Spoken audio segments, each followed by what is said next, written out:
राजनीति में बदलाव और बदलाव की राजनीति दोनों एक दूसरे के पूरक है। वहीं इसी बदलाव की राजनीति के तहत घोसी नवनिर्माण मंच की सेना ने आज अपने आनंद भवन का भी उद्घाटन कर दिया है।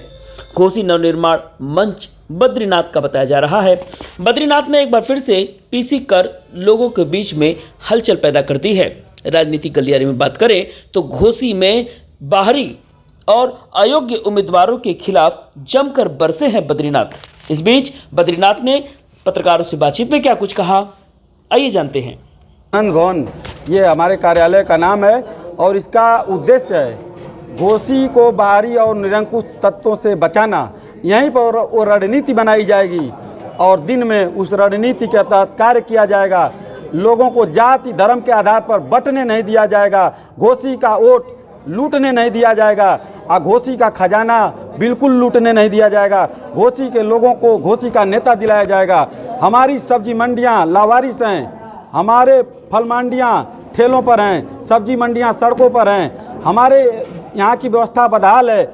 बदहाली से खुशहाली का सफ़र कैसे तय किया जाए वो रास्ता बनाया जाएगा। पार्टियों के द्वारा जाति धर्म के आधार पर वोट लेकर विकास को की अनदेखी की जाती है।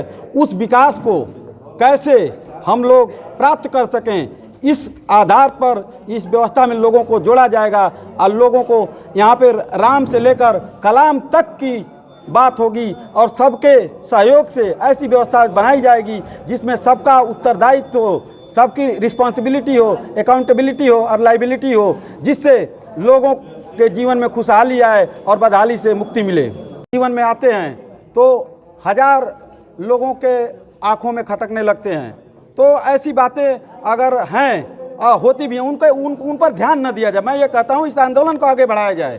कोई खतरा नहीं है, उनको खतरा है, हमें कोई खतरा नहीं है। हम इस लड़ाई को लड़ेंगे और जीतेंगे। सुरक्षा व्यवस्था का कोई वो नहीं है। ये हमारे शुभचिंतक हैं, हमारे साथ खड़े हैं। कई बार राजनीतिक में सरकारें बनाने और बिगाड़ने का काम आपके द्वारा किया गया, महारत हासिल है कहा जाता है। तो कहाँ आपने किसके साथ काम किया अभी तक? इसके पहले मैं Indian institute of mass communication से पढ़ लिख कर आईपैक को ज्वाइन किया और प्रशांत किशोर जी के टीम का हिस्सा रहा। उनके साथ रहकर हमें बहुत कुछ सीखने के लिए मिला। और सरकारें बनाने बिगाड़ने की बात नहीं, वहाँ पे प्रोफेशनल एथिक्स की बात होती है। अगर हमें वो प्रोजेक्ट मिला तो हमने करके दिखाया। तो पंजाब इलेक्शन पे हमने काम किया। कैप्टन अमरिंदर सिंह 2017 में मुख्यमंत्री बने। फिर उत्तर प्रदेश उत्तराखंड के कैंपेन उसी साल हो रहे थे, उसमें भी हमने हाथ लगाया। इन दोनों कैंपेन्स को मैंने हारते हुए देखा। तो जीतने और हारने का एक अच्छा अनुभव तजुर्बा हमारे हाथों में है।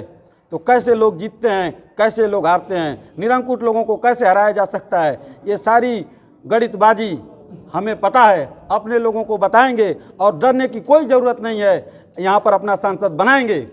और उसके मोदी और राम मंदिर लहर जी में अगर किसी बाहरी को भी भारतीय जनता पार्टी टिकट देती है तो कैसे आप सामना करेंगे बाहरी और इसको लेके आप? जी, मंदिर और मस्जिद सभी इस देश की धरोहरें हैं। तो हम भी भगवान को मानते हैं, हम भी राम भक्त हैं। तो इसमें क्या है, हम अगर उनके खिलाफ लड़ रहे हैं, अपने लोगों का अधिकार मांग रहे हैं, तो ऐसा थोड़े है कि हम धर्म विरोधी हैं। मैं सुबह उठ के भगवान को अगरबत्ती दिखाता हूँ। मैं अपने श्रद्धेय कल्पनाथ राय जी को कार्यालय में आकर जब भी कार्यक्रमों में जाता हूँ तो अगरबत्ती दिखा कर जाता हूँ। कल्पनाथ राय जी का आशीर्वाद हमारे लोगों के साथ है। ये बदहाली के जो भी लोग जिम्मेदार रहे हैं उनके खिलाफ हमें ईश्वरीय शक्तियों का आशीर्वाद है। स्थानीय प्रत्याशी उतारेंगे जी, तब क्या करेंगे आप? घोसी का घोषणा पत्र चाहिए। हमारे यहाँ काम नहीं हुआ है, उनके यहाँ विकास बेतहाशा हुआ है। वो अपना विकास रोकें और पूरा पैसा हमारे यहाँ लगाएं। हमको एक IIT चाहिए, हमको इंजीनियरिंग कॉलेज चाहिए, हमारे यहाँ भी एम्स बनना चाहिए। अभी प्लेटलेट्स चढ़ाना है तो हमारे लोगों को BHU रेफर किया जाता है। जांच कराना है तो गोरखपुर एम्स भेजा जाता है।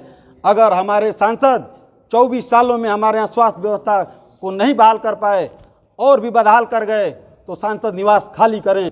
हमारी जनता दिल्ली के सांसद निवास में रहेगी और दिल्ली के एम्स में इलाज कराएगी।